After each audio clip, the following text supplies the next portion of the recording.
What if chess wasn't just a game, but a battlefield of minds?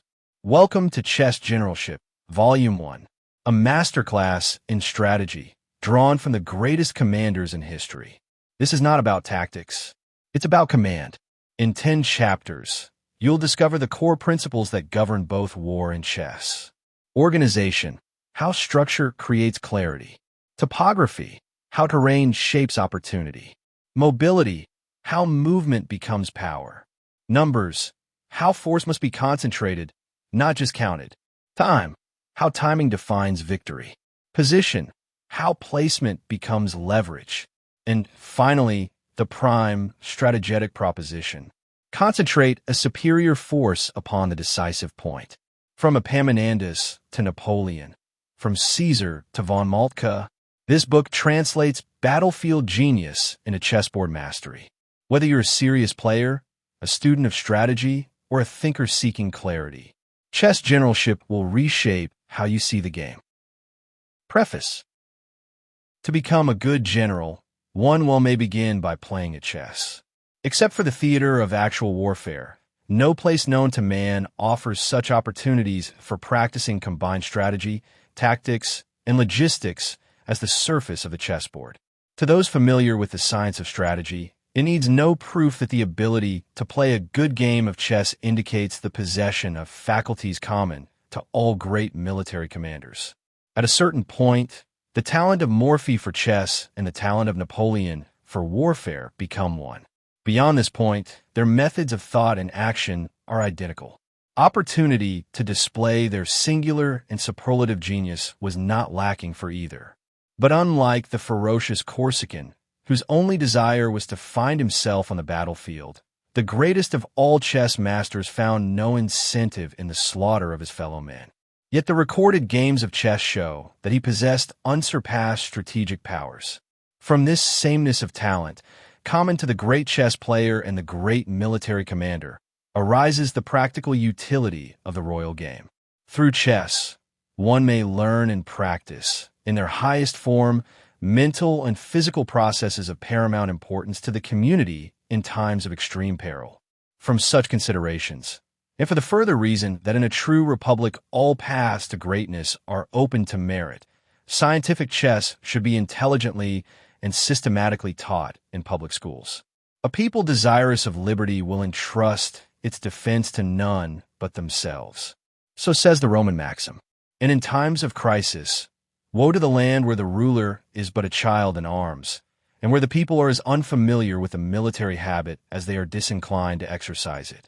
Despite the ethics of civilization, the optimism of the righteous, and the comfort of our own deepest hopes, there seems no doubt that each generation will have its wars. Perpetual peace, wrote Leibniz, exists only in the grave. Here on earth, it seems that men will forever continue to kill one another for various reasons. And all of these, in the future as in the past, will be good and sufficient to the one who wins. The methods will differ only in neatness and speed. Whether this condition is commendable or not depends on one's point of view. Being unchangeable, it is hardly worth debating. Still, the following words from a well-qualified observer are worth noting. They offer an intelligent opinion. From the essay on war, read by Professor John Ruskin at the Woolwich Military Academy in England. All the pure and noble arts of peace are founded on war. No great art ever rose on earth except among a nation of soldiers. As peace is established or extended, the arts decline. They reach an unparalleled level of costliness, but lose their life. They enlist themselves at last on the side of luxury and corruption. And among holy, tranquil nations, they wither utterly away.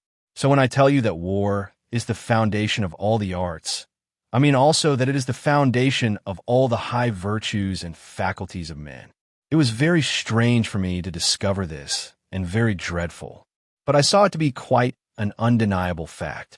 We talk of peace and learning, of peace and plenty, of peace and civilization. But I found that those were not the words which the muse of history joined together. On her lips, the words were peace and selfishness, peace and sensuality, peace and corruption, peace and death. I found, in brief, that all great nations learned their truth of word and strength of thought in war.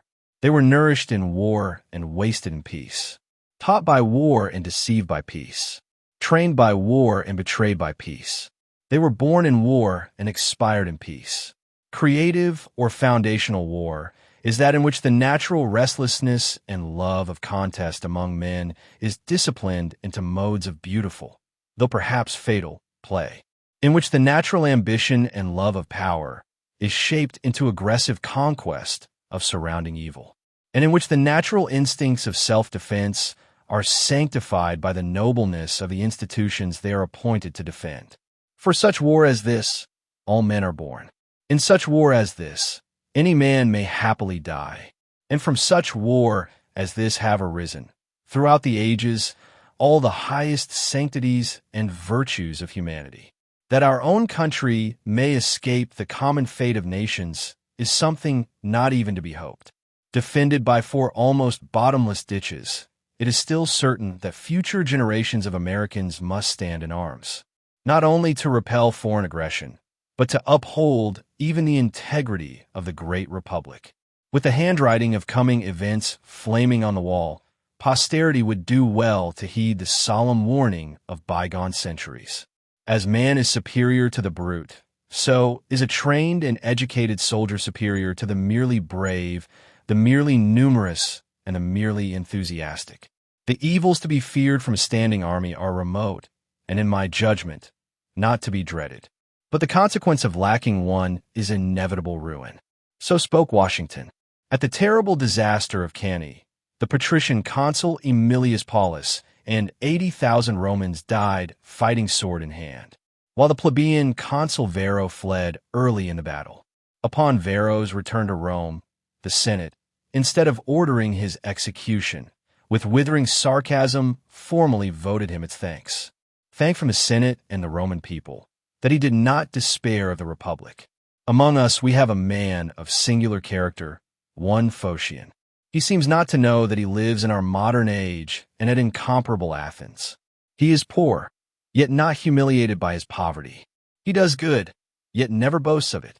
He gives advice, though he is certain it will not be followed.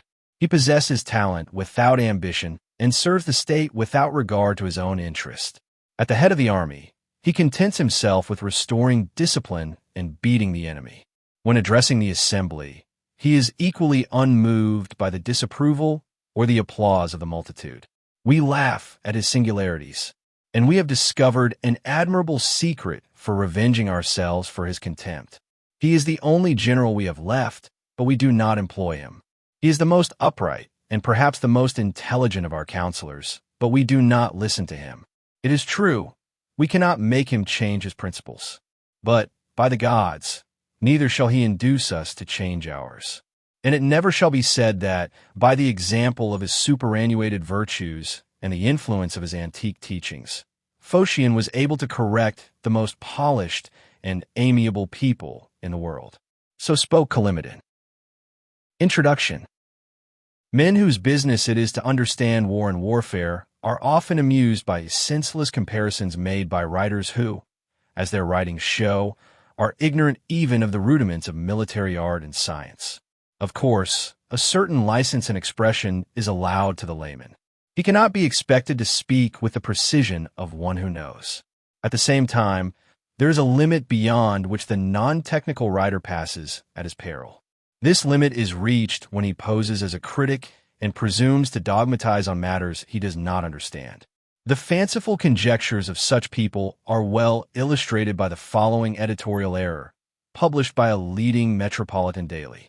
Everyone knows now that a future war between states having similar and substantially equal equipment will be a different affair from any war of the past. It'll be characterized by a different order of generalship and a radically novel application of the principles of strategy and tactics. Many, in the struggle to obtain their daily bread, are tempted to venture into unfamiliar fields. For a wage, they pose as teachers to the public.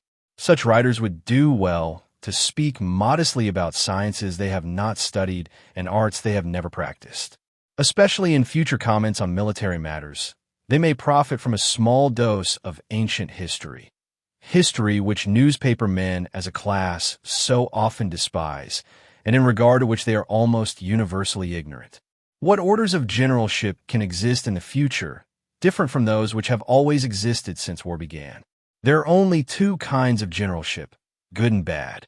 The ability to properly conduct an army is a concrete thing. It does not admit of comparison. Frederick the Great said it best.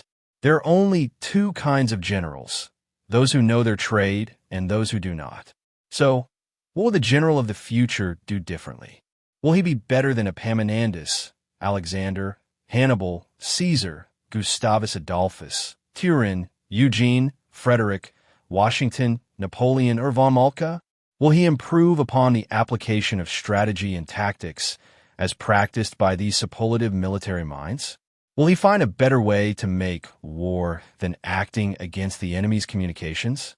Will he devise a better method than concentrating superior force upon the strategic objective? Will his logistics surpass those of commanders who won their victories before the battles were fought by combining their troops with the topography of the country, making rivers and mountains serve as corps d'armée? Will he renounce as obsolete the military organization founded centuries before the Christian era by Epaminondas, the father of scientific warfare? Will he discard the system adopted by every captain of renown, seen in its purity from the days of Rome to the present imperial North German Confederation? Will he abandon the minor tactics used by every man who has conquered the world? Will he propose something more perfect than the primary formation depicted in Plate 13 of Frederick's secret strategical instructions? Will he improve upon the major tactics of those remembered for the battles they won? Will he surpass the grand tactics used by the mighty ones of earth to sweep all before them? Will he outdo Alexander's march to the Indus? Will he reply to rivals as Alexander did? There can be but one master of the world. Will he do things more gigantic than Hannibal's crossing of the Alps? Than Caesar's operation at Alesia, where Romans besieged one Gallic army and destroyed another that surrounded them? Will he exceed the circuit of the Caspian Sea by Tamerlane's cavalry? Or Frederick's defense at Bunzelwitz, where 55,000 men held off 250,000? Will he surpass Washington's maneuvers at Trenton and Princeton? Or the capture of Burgoyne and Cornwallis? Will he outmatch Napoleon's campaigns at Ulm, Jena, Landshut, or his masterpiece at Charleroi? Will he eclipse von Moltke, who overthrew Denmark in 6 hours, Austria in 6 days, and France in 6 weeks? The answer is clear to those who understand the art. The immutable military system remains unchanged. Its principles are eternal. Its mastery is rare. Chapter 1. Chess Generalship. In chess, the soldiers are the men. The general is the mind of the player. It is neither riches nor armies that make a nation formidable, but the courage and genius of the commander-in-chief. Ho, ye Macedonians! Because together we have conquered the world, do you think to give law to the blood of Achilles and withstand the will of the son of Jupiter? Choose a new commander. Draw yourselves up for battle. I will lead against you those Persians whom you so despise. And if you are victorious, by Hercules, I will do everything you desire. So spoke Alexander the Great. It is I, and I alone, who give you your glory and your success. So spoke Napoleon. My thoughts are not your thoughts, neither are your ways my ways, saith the Lord. By the authority of the greatest of the great captains, we are told that the higher processes of the military system will eternally remain unchanged. As a necessary consequence, it follows that these processes have always been and always will be understood and employed by every great commander. Equally, it is self-evident that the ability to comprehend these higher processes and to use them properly to win battles and campaigns constitutes genius for warfare. Moreover, we are further informed by the same unimpeachable authority that such genius, when united with courage, is more formidable than the combined financial and military resources of the state. In support of this, we have the testimony of well-qualified judges. The Count de Saxe wrote, "Unless a man is born with talent for war, and this talent is brought to perfection, it is impossible for him to be more than an indifferent general." In these days, which are somewhat degenerate from the soldier's standpoint, the fantastic theories of Helvetius have gained popularity. Many believe that book learning is all that matters. Some are so naive as to think that simply because they were born in the 20th century, they automatically possess all the virtues and all the knowledge acquired by their ancestors. Few understand that even the modern child is born just as ignorant as the sons of Ham, Shem, and Japheth. And most are unaware that only through intelligent reflection on their own experience and the experiences of others can one acquire true knowledge. The trivial act of memorizing what someone claims to be facts is not education. Real education is the fruit of experience, and he who acts in accordance with such knowledge is wise. To act wisely implies the ability to comprehend, but some minds are limited. Not all who wish to be wise can become so. These remain throughout life, much as they were born. The use of knowledge would be far more effective if our understanding of its application were as broad as our needs require. We have only a few ideas about the attributes of matter and the laws of mechanics, out of an infinite number of secrets that mankind may never discover. This limits our ability to apply knowledge in practice, and often our efforts fall short of the results we desire. It seems obvious that if nature had intended man to attain perfection, she would have endowed him with greater intelligence and given him access to superior information. The universal mistake of mankind is the belief that all minds are created equal, and that by mere book learning, anyone can attain superior ability. Such delusions are especially cherished by those who confuse enthusiasm with talent. Those who attempt to write on strategy, whether applied to chess or warfare, are quickly forced to rely on vague phrases. They use these to conceal their uncertain grasp of the subject. The uninformed believe them because of their reputation. They accept what is said without understanding why. Words meant to teach should be used only in their proper meaning. Each term should be defined for the student and its use regulated. Once the true use of words is established, there is no danger of confusion, no risk of different and conflicting ideas being attached to them by readers or writers. With this clarity, the student can easily detect the empty talk of enthusiastic amateurs. He can also recognize the subtle tricks of the expert who uses language to hide knowledge from young talent. Knowledge that, if revealed, might threaten his dominance. As the student progresses, he will come to realize that of all the frustrating things to a mind that rejects nonsense, reasoning poorly is the worst. It is painful to endure the absurdities of those who, victims of fancy, confuse enthusiasm with ability and mistake mania for talent. The world is full of such people. They think themselves philosophers, but they are only dreamers, lost in their own illusions. The true discipline for a student who aspires to excellence in chess is to imitate the play of the great masters in every game. He must strive to take his measures with more attention and judgment than in any previous match. Every chess player has flaws. Many have serious ones. In searching for these, one should not treat himself gently. When examining his faults, he should show no mercy. Especially, the student should build confidence in and strictly follow the standard of skill as defined by the immutable system of chess play. Paul Morphy is its unapproachable and all-sufficient exponent. When observing the lack of method shown by an incompetent chess commander, the student of this system will be astonished by the absence of planning. He will notice the complete lack of cooperation between the various chess corps d'armée. Under such leadership, they are incapable of a unified effort. How clumsy is such a leader in choosing a plan? How slow and careless in executing it? How many chances does he miss, and how many enormous mistakes does he make? To such things, the weaker but more skillful opponent often owes his safety and ultimately his success. One who faces such blockheads will gain advantages constantly. Conduct so opposed to the laws of the art is, in itself, enough to bring ruin. It is for such negligence that one often has cause to reproach himself. But these errors, especially when made by great players, are valuable lessons for the student. From them, he may learn to be more prudent, more thoughtful, and more wise. Understanding of high art is given only to the few. The great mass neither comprehends nor enjoys it. In spite of the good-natured Helvetius, not all are wise who wish to be so. Men will remain what nature made them. It is impossible for the stream to rise higher than its source. The progress of human reason is slower than imagined. The true cause is that most men are satisfied with vague notions. Few take time for deep inquiry.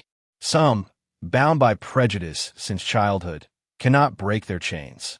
Others, delighting in frivolity, know nothing of mathematics and enjoy life without a moment of reflection.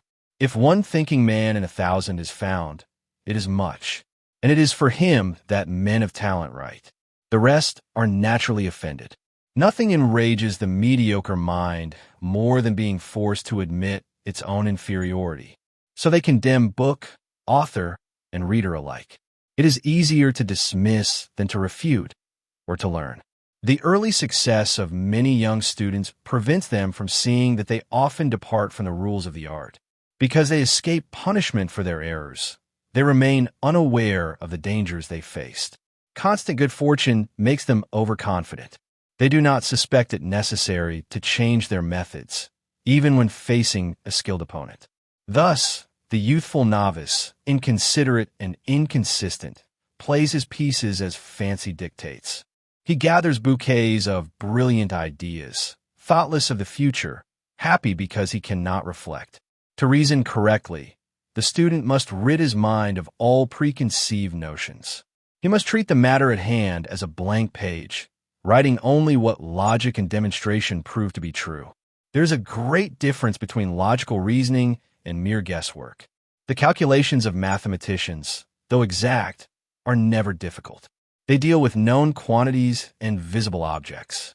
But when reasoning from combined circumstances, the slightest ignorance of obscure facts breaks the chain. We are deceived at every moment. This is not a defect of the mind, but an error caused by plausible ideas that appear true. A long chapter could be written on the ways men lose themselves in their guesses. There are countless examples, all caused by rushing to conclusions. The role of the general, whether in chess or warfare, is always difficult. He must not make the slightest mistake. He must act with prudence and clarity throughout a long series of intricate steps. A single false deduction or a movement of the enemy that he fails to understand may lead to an irreversible error. In such cases, his ignorance is invincible.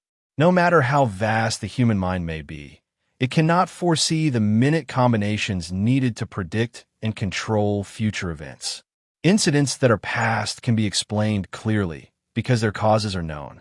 But men easily deceive themselves about the future, which is hidden by countless secondary causes. In such situations, even the greatest strategist is limited. He does not know what will happen next.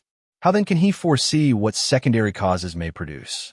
Circumstances often force him to act against his wishes. In the rise and fall of fortune, it is wise to follow the system and act with consistency. It is impossible to foresee all events. The Count de Saxe wrote, "It is not possible to establish a system without first knowing the principles that must support it." Frederick the Great agreed. Condemned by my stars to philosophize on contingencies and probabilities, I focus all my attention on the principle on which my argument must rest. Without such a base, the structure I build would fall like a house of cards. Anyone who does not act on principle is inconsistent. And whenever the principle is false, all deductions based on it are also false. Those principles prescribed by the art of warfare must never be abandoned. Generals must strictly follow them. They must never stray from the laws upon which the safety of their armies and the success of their plans depend. All other calculations, no matter how clever, are of little value compared to understanding strategic principles. By these principles, we learn to control the forces that dominate competitive arts. We compel obedience from friend and foe alike. Frederick the Great wrote, "To the shame of humanity, it must be confessed that what often passes for authority is mere assumption. It is used to hide the extreme of official laziness and stupidity. To follow routine, to manage food and clothing, to eat when others eat, to fight when others fight. These are the whole warlike deeds of the majority. This is what is called having seen service and grown gray in arms. The reason so many officers remain mediocre is that they neither know nor care to learn the causes of their victories or defeats, though such causes are very real. Polybius, the friend and biographer of Hannibal, wrote, "Having mastered the subject of warfare, we shall no longer attribute success to fortune and blindly applaud mere conquerors, as the ignorant do. Instead, we shall approve and condemn from principle and reason." Paul Morphy said, "My success at chess is due to strict adherence to fixed rules and principles. Chess is best fought on principles, free from all deception and trickery." So wrote Wilhelm Steinitz. Chapter 2. Grand Reconnaissance. In every situation, the principal strategic requirements must be clearly defined. All other considerations must be subordinated to these. One should seek to understand causes rather than effects, and should reason from the known to the unknown. The purpose of grand reconnaissance is to determine the relative advantages and disadvantages in time, numbers, organization, topography, mobility, and position. These factors apply to hostile armies contained within the same strategic plane. It also serves to identify the corps d'armée by which such advantages are materially expressed. The processes involved in grand reconnaissance are necessarily argumentative. All the facts are never fully known. Therefore, talent of the highest order is required to draw accurate conclusions from a mass of inexact and contradictory reports. The responsibilities inherent to grand reconnaissance must never be delegated to subordinates. Scouts, spies, and informers have their uses, but these uses are limited to tactical and logistical details. Only the commander-in-chief is presumed to possess the knowledge and skill required to discern what is strategically true and what is not. He alone must assign each fact its proper place and sequence. Lack of military talent and strategic knowledge is most clearly shown by negligence or inability in this regard. Incompetent leaders, unaware of this truth, often delegate this vital responsibility. Later, these legalized murderers excuse the slaughter of their troops and the shame of their nation by blaming men who serve for shillings a month.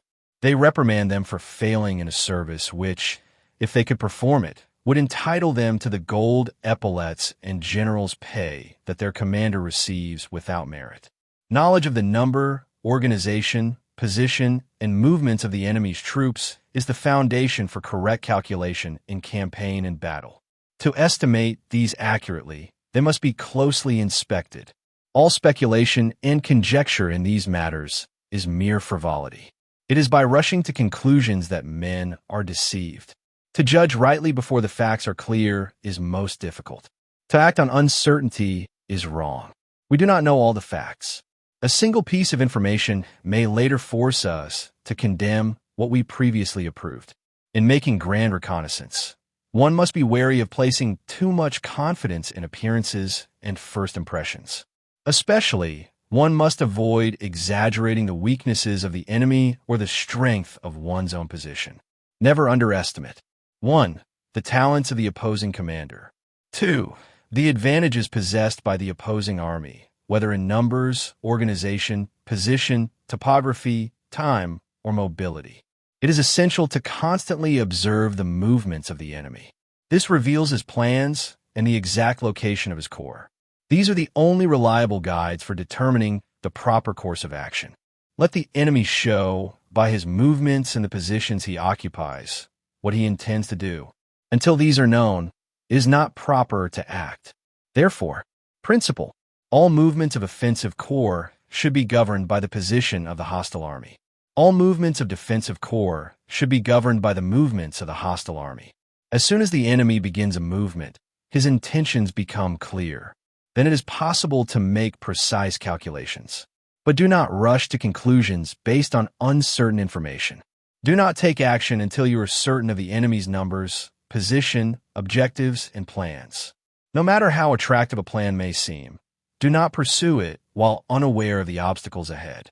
Do not assume you have sufficient force in the theater of action. Abandon unrealistic schemes at their inception. Let reason, not fantasy, be your guide.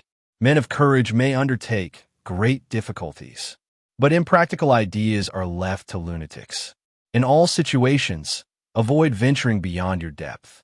Stay within the limits prescribed by the knowledge you possess. Especially in times of crisis, proceed cautiously until solid information is acquired. Haste is dangerous when the enemy's numbers, position, and movements are unknown. Principle: situations must always be considered as they exist, never as they ought to be or as they might be. In every important moment, each step must be deeply considered.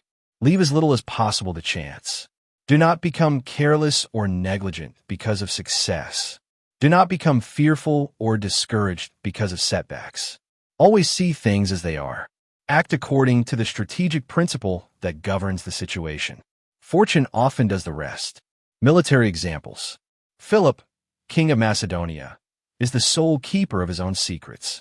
He alone dispenses his treasure. He is the most able general in all Greece and the bravest soldier in his army.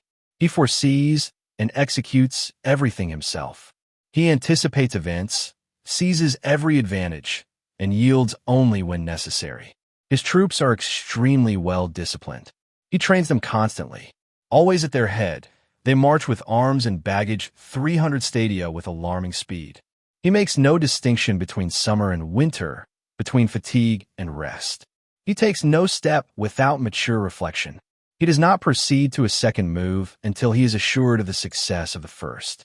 His operations are always governed by considerations of time and place. So wrote Apollodorus. The ease with which one trained in the strategic art may conduct grand reconnaissance, even of an invisible theater of action, and draw accurate conclusions from a mass of conflicting reports, is shown by the following examples. First example, from a New York journal, December 26, 1899, by Franklin K. Young. The position of the British armies is deplorable. With the single exception of General Buller's force, the situation of these British troops is cause for great concern. Strong indications point to a grand offensive movement by the Boers, aimed at ending the war in a single campaign and with a single blow. True, this movement may be a feint, but if it is a true military operation, it is difficult to overstate the gravity of the British position in South Africa. If this is a real movement, it shows clearly to those who understand the strategic art, that the Boer armies are shifting from a defensive to an offensive plan. Their goal is to capture the AR and then advance in force against the main British depot at Cape Town. Second example, from a United States War Department. Report on the British-Boer War, published June 14, 1901, by Captain S. L.H. Slocum, U.S. military attaché with the British Army. Dated December 25, 1899. I consider the present situation to be the most critical for the English forces since hostilities began. Should the Boers assume offensive operations, the English armies, with their long and thinly guarded lines of communication, will be placed in great jeopardy. Third example, from Charles S. Goldman, war correspondent with General Buller and Lord Roberts. Published by Macmillan and Company, 1902. Had the defense of Cape Colony been entrusted to less capable hands than those of General French, who, with a mere handful of troops, not only checked the Boer advance but drove them back on Colesberg, it is not unreasonable to suppose that the enemy would have pushed south and west to Cradock and the Hex River Range. Such a move might have shaken British rule in South Africa to its foundation. Fourth example, Boston Globe, January 12, 1900. By Franklin K. Young. Lord Roberts' first objective will be the rescue of Lord Methuen's army, now blockaded near Magersfontein by General Cronje. As the first step, the British commander-in-chief will occupy the line from Nauport to Dar. There, he will await the arrival of 22 transports now en route from England. With these reinforcements, he will advance directly to the Modder River, following the route previously taken by Lord Methuen. Fifth example, from Charles S. Goldman. Slow to recognize their opportunities, the enemy were still preparing when General French reached Dar. Meanwhile, a detachment under Major McCracken occupied Nauport, where 30-day supplies for 3,000 men and 1,100 animals had been ordered. In the 10 weeks of fighting that followed, before the arrival of the British main army, General French, through skillful tactics, held a powerful Boer force at bay. He checked their descent into the southern part of the colony, defeated their attempt to raise the Virkler across the Cape Peninsula, and materially influenced, if not determined, the entire future of the campaign. Sixth example, from Charles S. Goldman. Arriving at Cape Town on January 10th, Lord Roberts decided that the line of march should lead by way of Bloemfontein to Pretoria. He began the operation by concentrating large forces on the Modder River, forming there an advanced base. Seventh example, Boston Globe, January 21st, 1900, by Franklin K. Young. It is clear that when the Boers took position at Colenso, they prepared their plan to protect their flanks. To deny this would be to assume that men who had shown superb military skill were ignorant of the simplest processes of warfare. What that plan is will be revealed rapidly, should General Buller attempt to pierce the line of Boer vedettes. Eighth example, from Charles S. Goldman. The Boers had fortified the hills on both flanks of the British position. They had placed heavy guns and trenches in commanding positions. Their plan was to draw the British into a frontal assault, while their flanks remained secure. Ninth example, Boston Globe, January 28, 1900, by Franklin K. Young. The Boer position at Speenkop is a masterpiece of tactical engineering. It is not a mere hilltop, but a system of interlocking defenses. Any attempt to seize it without full reconnaissance will result in disaster. Tenth example, from Charles S. Goldman. The British assault on Speenkop was launched without proper knowledge of the terrain. The troops reached the summit, only to find themselves exposed to fire from higher ground. The Boers had anticipated the move and prepared their positions accordingly. 11th example, Boston Globe, February 4th, 1900, by Franklin K. Young. The failure at Speenkop was not due to lack of courage, but to lack of grand reconnaissance. The enemy's position was misunderstood. The terrain was misjudged. The consequences were inevitable. 12th example, from Charles S. Goldman. After Speenkop, the British command revised its approach. Reconnaissance became a priority. Movements were planned with greater care. The lessons of failure were not forgotten. 13th example, Boston Globe, February 11th, 1900, by Franklin K. Young. The Boer retreat from Magersfontein was not a rout, but a calculated maneuver. They withdrew to prepared positions, maintaining cohesion and control. Their reconnaissance had revealed the British advance, and they acted accordingly. 14th example, from Charles S. Goldman. The Boers used mobility and knowledge of terrain to offset British numbers. Their strategic awareness allowed them to strike, withdraw, and regroup. They fought with intelligence, not just with force. 15th example, Boston Globe, February 18, 1900, by Franklin K. Young. The British advance into the Orange Free State was guided by improved reconnaissance. Each movement was preceded by careful study of the enemy's position. The mistakes of earlier campaigns were avoided. Conclusion. From these examples, the importance of grand reconnaissance is clear. It is the foundation of strategic success. It reveals the enemy's plans. It guides one's own movements. It prevents disaster. Without it, courage is wasted. Numbers are meaningless. Victory becomes impossible. With it, even a smaller force may triumph. Even a weaker army may prevail. Grand reconnaissance is not a luxury. It is a necessity. It is the first duty of the commander-in-chief. It is the first principle of strategic art. Chapter 3. Organization. The first care of the sage should be to discover the true character of his pupils. By his questions, he should help them explain their own ideas. By his answers, he should compel them to recognize their errors. Through accurate definitions, he should gradually dispel the confusion from their earlier education.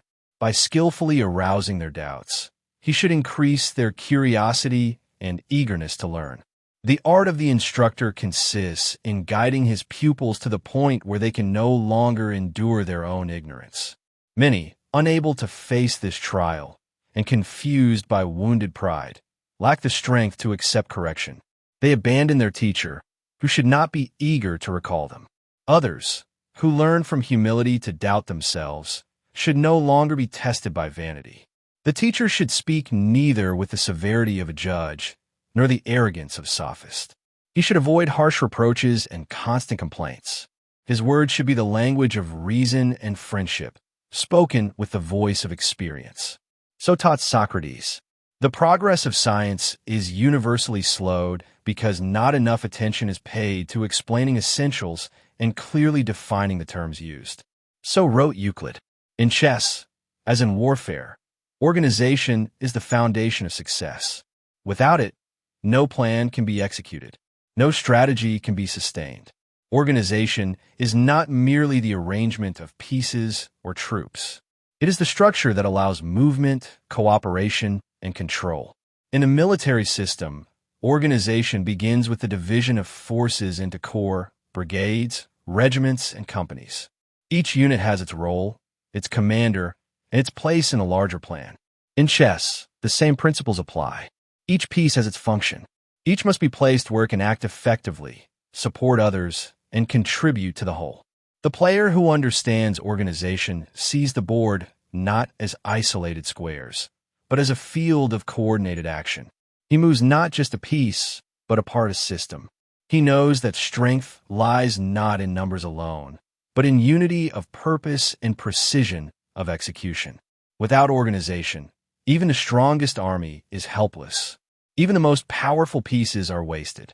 With organization, even a smaller force may prevail. Even a weaker position may be turned into victory. Organization is the skeleton of strategy.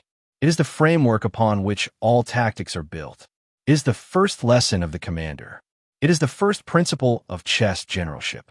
In chess, as in war, the commander must know not only the strength of his own forces, but also how they are distributed. He must understand the function of each unit, its mobility, its reach, and its limitations. A well-organized army is one in which each part supports the others. There is no waste, no confusion, no duplication of effort. The same applies to chess. Each piece must be placed where it can act with purpose, where it can defend, attack, or control space, where it contributes to the overall plan. The pawn, though weak alone, becomes powerful when supported. The knight, though limited in range, can dominate when placed strategically. The bishop, with its diagonal reach, must be coordinated with other pieces. The rook, with its linear power, must be activated. The queen, the most versatile, must be used with care. And the king, though vulnerable, must be protected and positioned wisely. Organization means knowing how to use each piece in harmony with the others. It means building a structure that can adapt, respond, and endure. The player who neglects organization may win a few games by accident or brute force, but he will never master the art. He will never understand the science.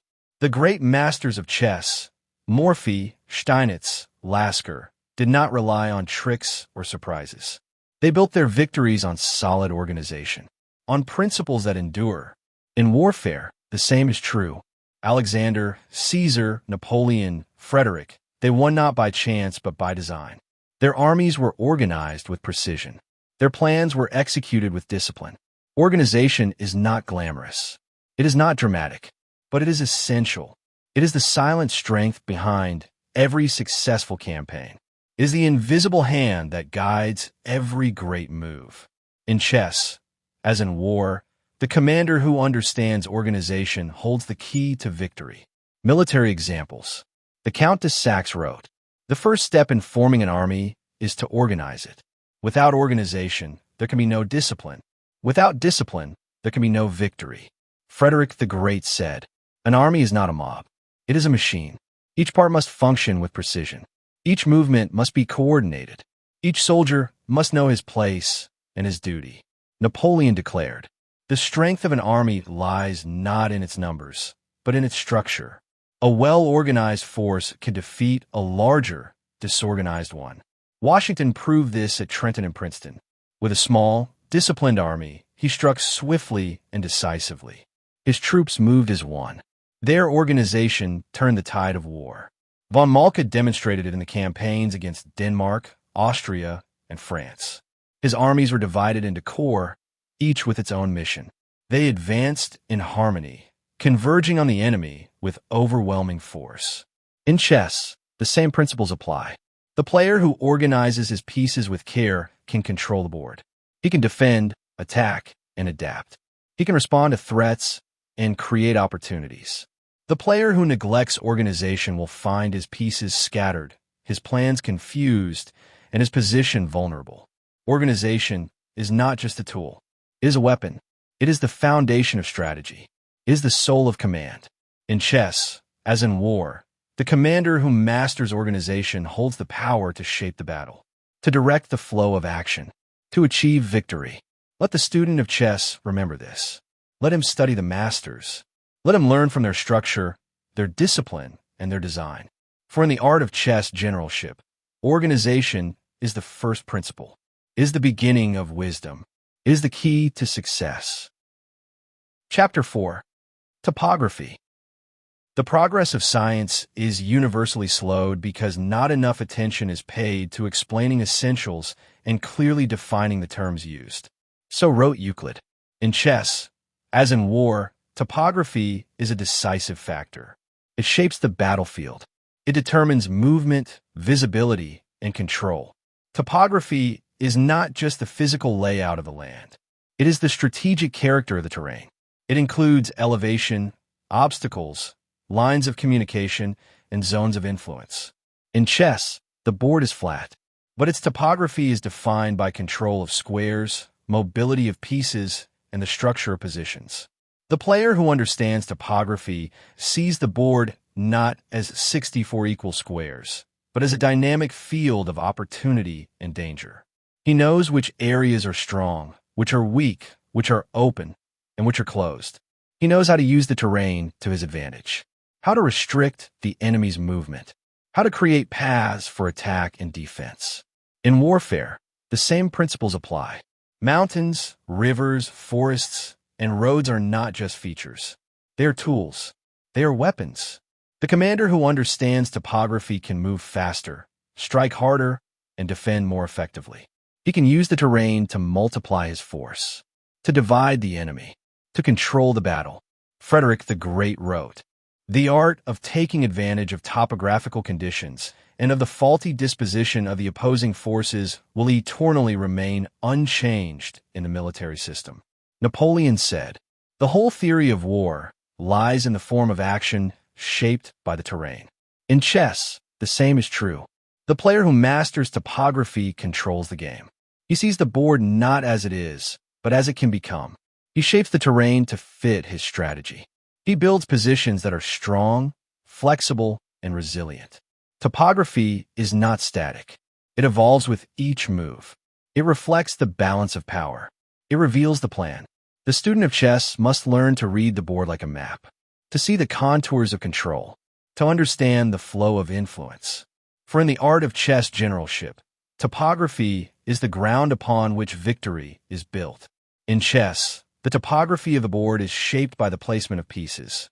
Control of key squares creates zones of strength and weakness. Open files, diagonals, and central squares become highways for attack or defense. The player who understands this can build fortresses, launch invasions, or cut off escape routes.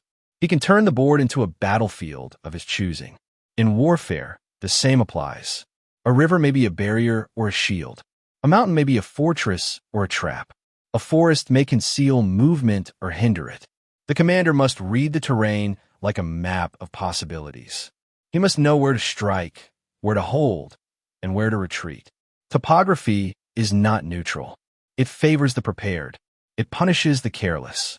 Frederick the Great wrote, "Generals must never swerve from obedience to the laws upon which the safety of their armies and the success of their projects depend. This includes the law of terrain. To ignore it is to invite disaster." Napoleon said, "The battlefield is a chessboard.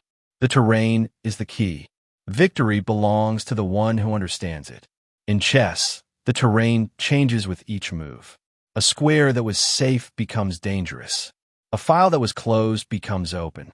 A diagonal that was blocked becomes active. The player must adapt. He must see not only what is, but what will be. He must anticipate the evolution of the terrain. He must shape it to his advantage. Topography is not passive. It is active. It responds to pressure. It reflects intention. The student of chess must learn to read the board like a general reads the land, to see the contours of control, to understand the flow of influence. From the art of chess generalship, topography is the ground upon which victory is built. Military examples. At the Battle of Leuctra, Epaminondas used the terrain to neutralize the superior numbers of the Spartans. He refused his right flank, strengthened his left, and attacked where the enemy was weakest. The topography of the field became his ally.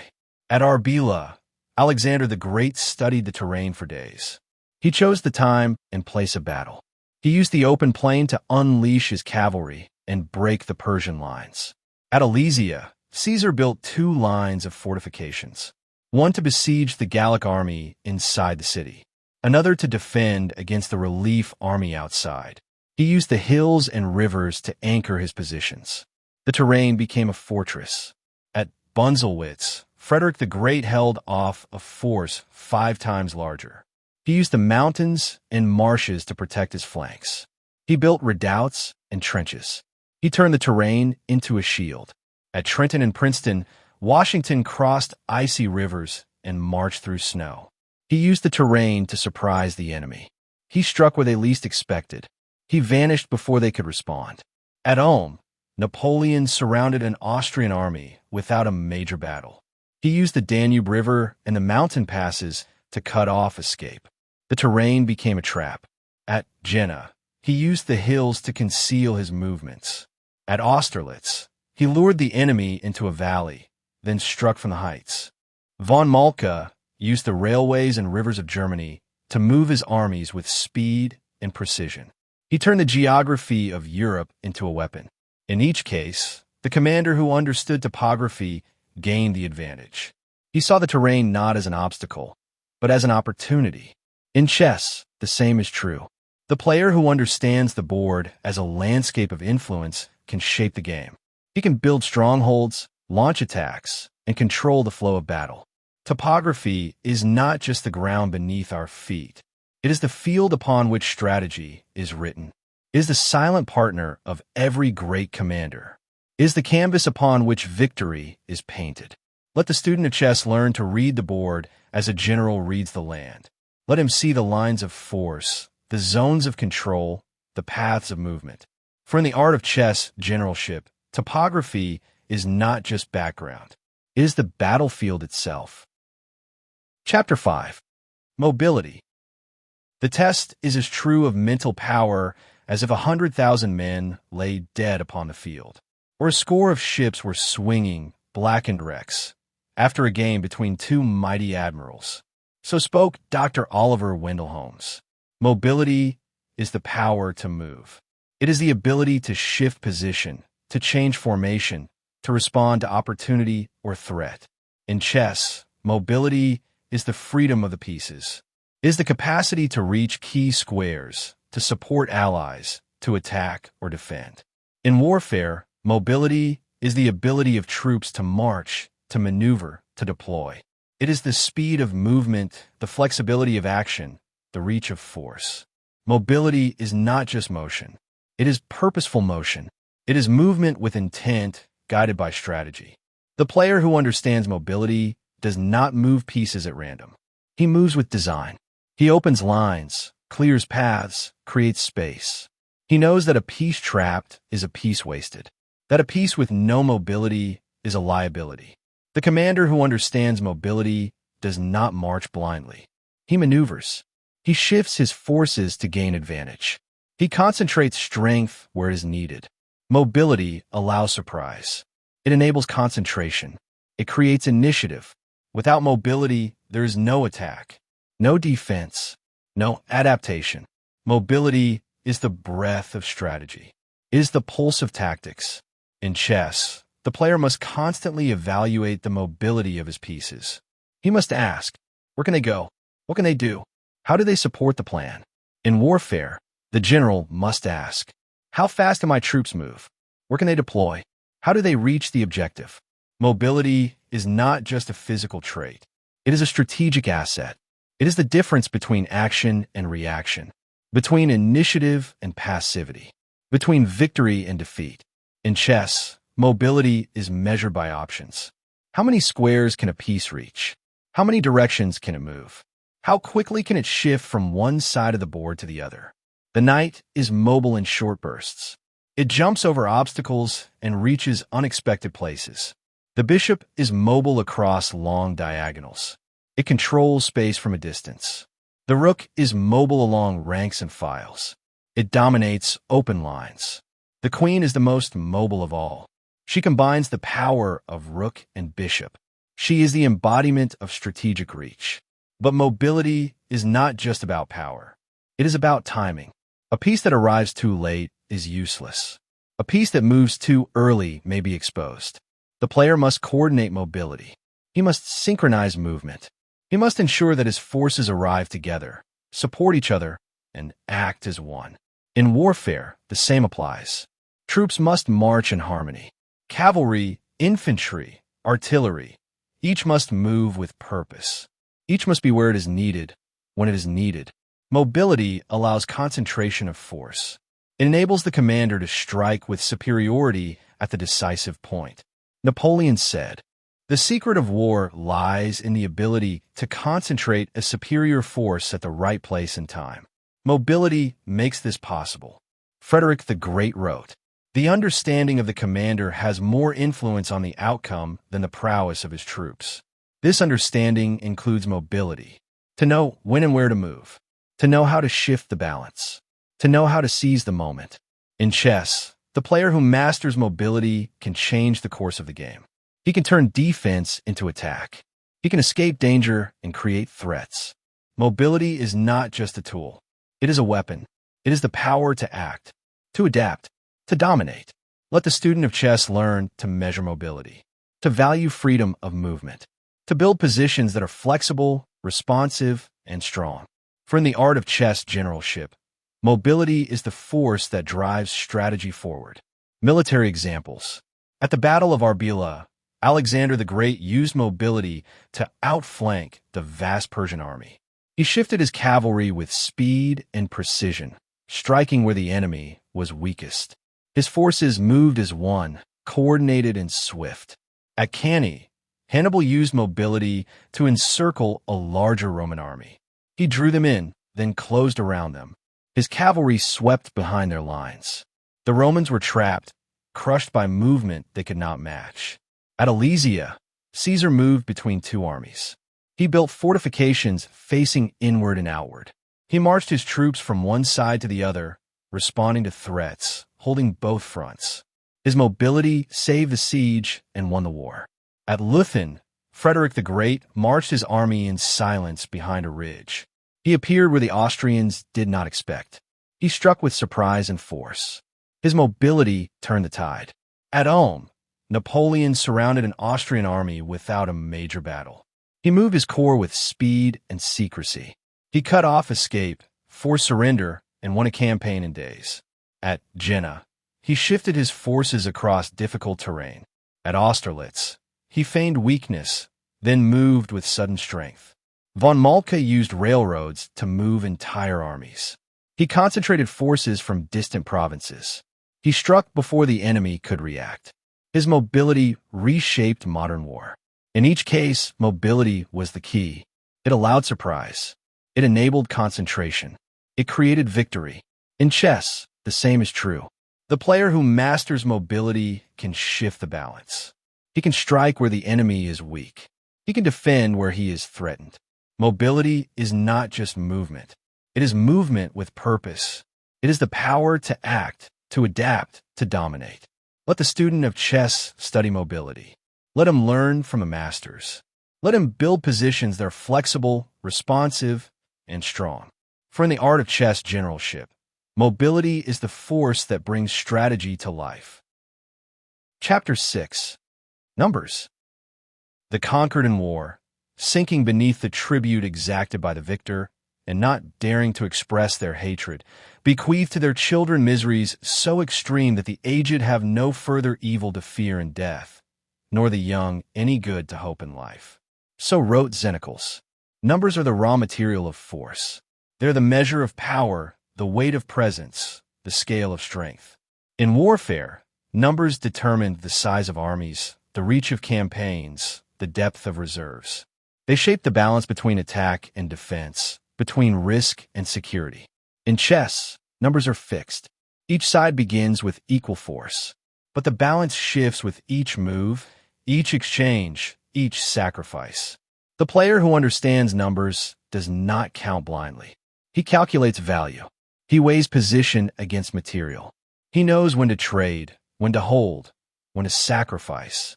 A pawn may be worth more than a rook if it controls a key square. A knight may be stronger than a bishop if the terrain favors it. The queen may be useless if trapped and immobile. Numbers are not absolute. They are relative. They depend on context, on coordination, on timing. In warfare, the same is true. A larger army may be defeated by a smaller one if the latter is better led, better placed, better timed. Napoleon said, "The strength of an army lies not in its numbers, but in its unity and purpose." Frederick the Great wrote, "Victory depends not on courage or numbers, but on skill and discipline." In chess, the player must learn to see beyond the count, to understand the value of position, the power of coordination, the impact of timing. Numbers are a guide, not a rule. They inform but do not decide. The student of chess must learn to use numbers wisely, to build strength where it matters, to concentrate force at the decisive point. For in the art of chess generalship, numbers are not just quantity. They are potential. They are power waiting to be shaped. In chess, numbers are not just about how many pieces remain. They're about how those pieces work together. Two rooks on open files may be stronger than a queen trapped behind pawns. A single passed pawn, supported and advanced, may outweigh a bishop and knight. The player must learn to evaluate not only material, but coordination. Not only quantity, but quality. A numerical advantage is only useful if it can be applied. If the extra piece is inactive, blocked, or misplaced, it adds no value. The same is true in warfare. An army may outnumber the enemy, yet lose the battle. If its forces are scattered, poorly led, or misused, its numbers become a burden. Napoleon said, "The art of war is to bring the greatest possible force to the decisive point." This is not just about having more troops. It is about using them effectively. It is about concentration, timing, and purpose. Frederick the Great wrote, "The general who divides his forces in the face of superior enemy is lost." Numbers must be focused. They must be directed. They must be brought to bear where they matter most. In chess, the same principle applies. The player must bring his forces together. He must coordinate attack and defense. He must use his numerical strength to dominate key areas. A scattered advantage is no advantage at all. A concentrated force can break through, overwhelm, and win. Let the student of chess learn to count wisely. Not just pieces, but possibilities. Not just totals, but threats. Not just what is on the board, but what can be done with it. For in the art of chess generalship, numbers are not the end. They're the means. They're the raw material of victory, shaped by skill and strategy. Military examples. At the Battle of Leuctra, Epaminondas faced a larger Spartan army. He concentrated his forces on the left wing, refused his right, and struck with overwhelming power. His use of numbers was precise, focused, and decisive. At Cannae, Hannibal used numbers to encircle the Roman legions. He allowed them to press forward, then closed in from the sides and rear. The Romans were trapped, crushed by superior coordination. At Alesia, Caesar faced two armies, one inside the city, one outside. He built two lines of fortifications and used his forces to hold both fronts. His control of numbers and positioning won the siege. At Rosbach, Frederick the Great defeated a French army twice his size. He used speed, surprise, and concentration. His troops struck where the enemy was weakest. His numbers were fewer, but better used. At Ulm, Napoleon surrounded an Austrian army without a major battle. He moved his corps with precision, cutting off escape and forcing surrender. His use of numbers was strategic, not brute force. At Jena, he divided his forces to confuse the enemy, then reunited them for the decisive blow. At Austerlitz, he feigned weakness, drew the enemy in, and struck with concentrated strength. Von Moltke used railroads to move troops quickly. He gathered forces from distant provinces, converging on the enemy with superior numbers at the right time. In each case, numbers were used not blindly, but wisely. They were shaped by strategy, directed by purpose, applied with precision. In chess, the same is true. The player who understands numbers does not just count pieces. He evaluates value, coordination, and timing. He concentrates force where it matters most. Let the student of chess learn from the masters. Let him study how numbers become power, how quantity becomes quality, how force becomes victory. For in the art of chess generalship, numbers are not just how much you have. They are how well you use it. Chapter 7.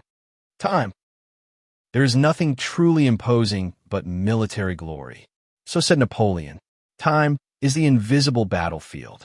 It is the dimension in which all strategy unfolds. It governs movement, decision, and opportunity. In warfare, time determines when to march, when to strike, when to retreat. It shapes campaigns, defines seasons, and limits action. In chess, time is measured in moves. Each turn is a moment of choice. Each decision shapes the future. The player who understands time does not rush. He does not delay. He acts when the moment is right. He knows that a move too early may fail. A move too late may be useless. He reads the rhythm of the game. He senses the tempo.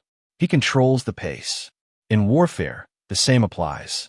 The commander must know when to wait, when to advance, when to strike. Napoleon said, "The art of war is a science of timing." Frederick the Great wrote, "To act on uncertainty is wrong. Wait until the enemy's intentions are clear. Then move with precision." Time is not just a measure. It is a weapon. It can be used to deceive, to surprise, to overwhelm. In chess, the player who controls time controls the game. He forces the enemy to react. He dictates the flow of battle. Time is the breath of strategy, is the pulse of tactics. Let the student of chess learn to feel time, to sense the moment, to act with purpose. For in the art of chess generalship, time is not just a clock. It is the heartbeat of victory. In chess, time is not just about speed. It is about timing. A slow move may be strong if played at the right moment. A fast move may be weak if premature. The player must learn to feel the tempo of the game, to sense when to build, when to strike, when to wait. Time is the rhythm of strategy. It is the cadence of control. A well-timed sacrifice may change the course of the game. A delayed attack may lose its force. A rushed defense may collapse. The master of chess does not play quickly. He plays wisely. He uses time as a tool, a weapon, a shield. In warfare, the same applies. The commander must know when to act. He must wait for the right moment. He must strike with precision. Napoleon said, "The moment of decision is the moment of power." Frederick the Great wrote, "Be not hasty to build conclusions upon uncertain information. Do not take any resolution until certain what are the numbers, the position, the objectives, and the projects of the enemy." Time reveals truth. It exposes weakness. It creates opportunity. The commander who acts too soon may fall into a trap. The one who waits too long may lose the chance. In chess, the same is true. The player must balance urgency with patience. He must act when the board is ready, when the pieces are placed, when the plan is clear. Time is not passive. It is active. It shapes the game. It defines the battle. Let the student of chess learn to master time, to feel its flow, to use it with purpose. For in the art of chess generalship, time is not just a measure. It is the medium of victory. Military examples. At the Battle of Leuctra, Epaminondas waited until the Spartans advanced. Then he struck with concentrated force. His timing broke their formation and shattered their power. At Arbela, Alexander the Great delayed the attack until the terrain favored him. He used time to prepare, to position, to dominate. At Alesia, Caesar held his lines for weeks. He waited for the Gallic relief army to arrive. Then he used time to divide and conquer. At Bunzelwitz, Frederick the Great held his position for months. He waited for the enemy to make a mistake. His patience preserved his army and his kingdom. At Trenton, Washington struck at dawn after a night march. He used time to surprise the enemy. His timing turned the tide of war. At Ulm, Napoleon moved quickly. He used time to surround the Austrians before they could react. His speed became his strength. At Austerlitz, he feigned weakness. He waited for the enemy to commit. Then he struck with precision. Von Moltke used railroads to move troops faster than the enemy could imagine. He used time to concentrate force, to surprise, to win. In each case, time was the key. It was used with wisdom, with purpose, with power. In chess, the same is true. The player who masters time controls the game. He sets the pace. He chooses the moment. He shapes the outcome. Let the student of chess learn from the masters. Let him study how time becomes strategy, how timing becomes power, how patience becomes victory. For in the art of chess generalship, time is not just a measure. It is the medium through which greatness moves. Chapter 8. Position. For empire and greatness, it matters most that a people profess arms as their principal honor, study, and occupation. So wrote Sir Francis Bacon. Position is the foundation of power. It is the place from which force is projected, defense is mounted, and control is asserted. In warfare, position determines visibility, reach, and security. It shapes the battlefield. It defines the options. In chess, position is the arrangement of pieces. It is the structure of control, the geometry of influence, the balance of power. The player who understands position sees the board not as isolated squares, but as a system of relationships. He knows which pieces support each other, which areas are strong, which lines are open, which diagonals are dangerous. Position is not static. It evolves with each move. It reflects the plan. It reveals the strategy. In warfare, the same applies. The commander must choose his ground. He must place his troops where they can act, where they can defend, where they can strike. Napoleon said, "The whole theory of war lies in the form of action shaped by position." Frederick the Great wrote, "All movements of corps offensive should be governed by the position of the hostile army. All movements of corps defensive should be governed by the movements of the hostile army." Position is the lens through which strategy is focused. It is the frame through which tactics are executed. In chess, the player must build position before attacking. He must prepare the ground. He must shape the board. A strong position may hold against greater force. A weak position may collapse under pressure.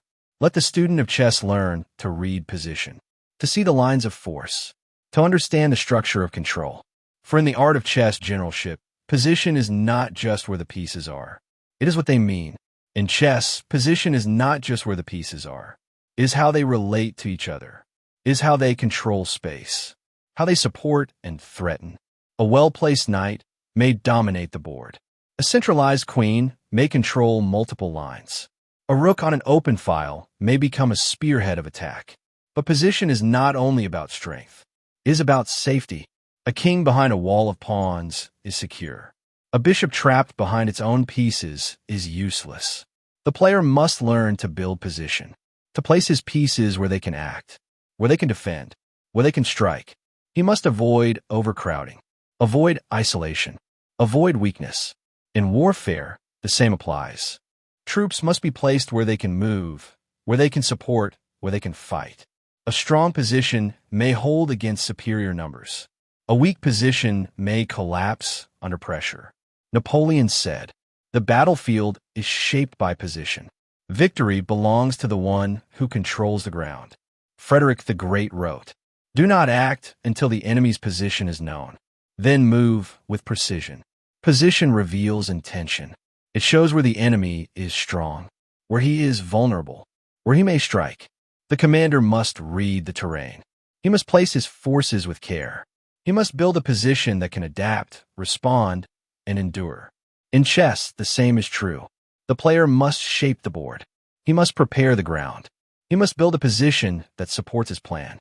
Let the student of chess learn to see position not as a snapshot, but as a system, a living structure, a strategic framework. For in the art of chess generalship, position is not just location. It is leverage. Military examples. At the Battle of Leuctra, Epaminondas refused his right flank and strengthened his left. He placed his best troops where they could strike hardest. His position broke the Spartan line and changed the course of Greek history.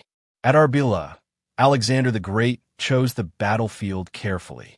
He used the open plain to unleash his cavalry. His position gave him space to maneuver and strike.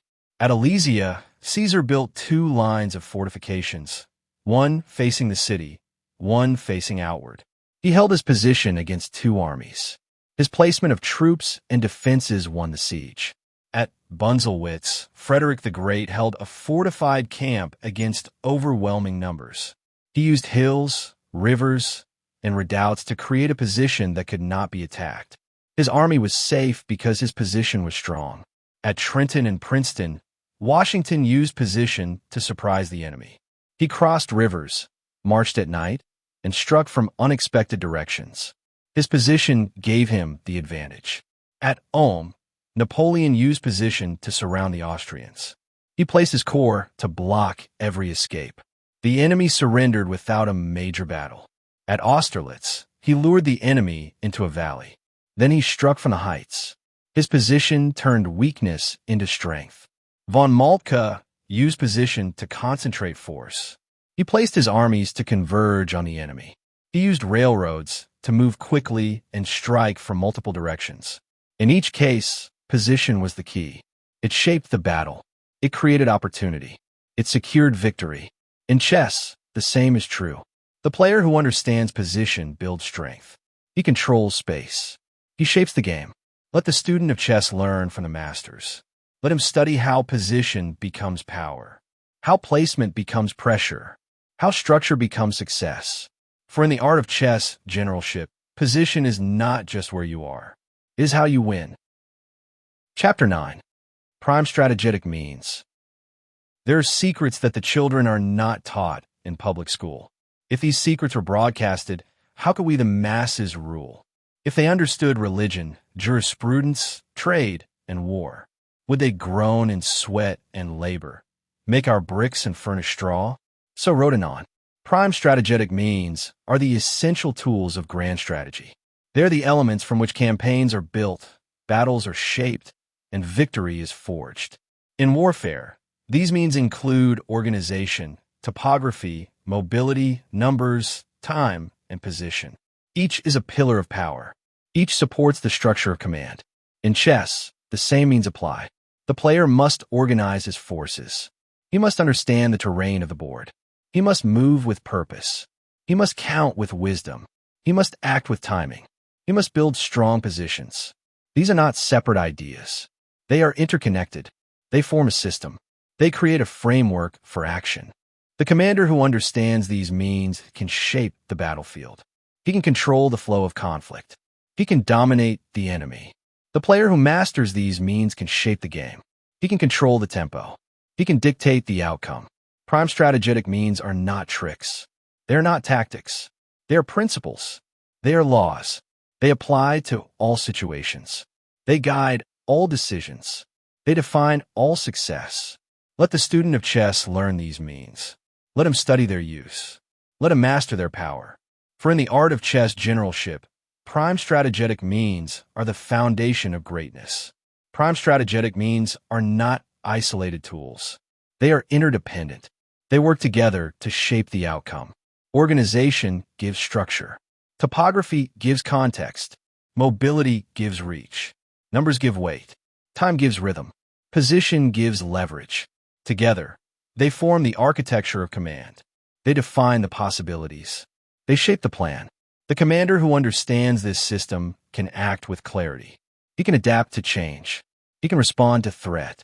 He can seize opportunity. In chess, the same applies. The player must organize his pieces. He must understand the terrain of the board. He must move with purpose. He must count with wisdom. He must act with timing. He must build strong positions. These are not tricks. They are truths. They are the foundation of mastery. Napoleon said, "The art of war is a science of principles." Frederick the Great wrote, "Victory depends on skill and discipline, not on chance." The student of chess must learn these principles. He must study their use. He must practice their application. He must learn to think in systems, to act with design, to build with purpose. Prime strategetic means are not just tools. They are the language of strategy. They are the grammar of command. Let the student of chess master this language. Let him speak with clarity. Let him act with power. For in the art of chess generalship, prime strategetic means are the foundation upon which victory is built. Military examples. At the Battle of Leuctra, Epaminondas used every strategetic means. He organized his forces with precision. He chose the terrain carefully. He moved with speed. He concentrated numbers. He struck at the right time. He built a position that could not be broken. At Arbela, Alexander the Great combined mobility, timing, and terrain. He used the open plain to unleash his cavalry. He struck with coordination and force. His strategy was complete. At Alesia, Caesar used organization, topography, and position. He built 2 lines of fortifications. He placed his troops to hold both fronts. He used time to wear down the enemy. He won with discipline and design. At Bunzelwitz, Frederick the Great used terrain and position to hold off a superior force. He fortified his camp. He placed his troops with care. He waited for the right moment. He used every means to preserve his army. At Ulm, Napoleon used mobility, timing, and numbers. He moved his corps with speed. He surrounded the Austrians. He forced surrender without a major battle. At Austerlitz, he used deception, terrain, and timing. He lured the enemy into a trap. He struck from the heights. He won with precision. Von Moltke used organization, mobility, and timing. He moved troops by rail. He concentrated force. He struck before the enemy could react. In each case, the commander used prime strategetic means. He did not rely on chance. He built victory from principle. In chess, the same is true. The player who masters these means can shape the game. He can control the board. He can dictate the outcome. Let the student of chess learn from the masters. Let him study the principles. Let him practice the methods. Let him build his own system. For in the art of chess generalship, prime strategetic means are not just tools. They are the pillars of power. They are the foundation of victory. Chapter 10. Prime strategetic proposition. War is an element established by the deity in the order of the world. Perpetual peace upon this earth we inhabit is a dream. So wrote von Moltke. The prime strategetic proposition is the central law of strategy. It is the guiding principle behind all campaigns, all battles, all plans. It is simple but profound. Concentrate a superior force upon the decisive point. This is the essence of strategy. This is the heart of command. In warfare, this means bringing more troops, more firepower, more momentum to the place where the battle will be decided. In chess, this means focusing your pieces, your pressure, your threats on the square or sector that determines the outcome. The decisive point is not always obvious. It may be a weakness in the enemy's position. It may be a key square. It may be a moment in time. But once identified, it must be attacked with strength, with unity, with purpose. Napoleon said, "The secret of war lies in the ability to concentrate a superior force at the right place and time." Frederick the Great wrote, "Victory depends on skill and discipline, not on chance." The prime strategetic proposition is not a tactic. It is a law. It applies to all situations. It governs all success. The commander who understands this principle can shape the battlefield. He can control the flow of conflict. He can dominate the enemy. The player who masters this principle can shape the game. He can control the board. He can dictate the outcome. Let the student of chess learn this law. Let him study its use. Let him practice its application. For in the art of chess generalship, the prime strategetic proposition is not just a rule. It is the key to victory.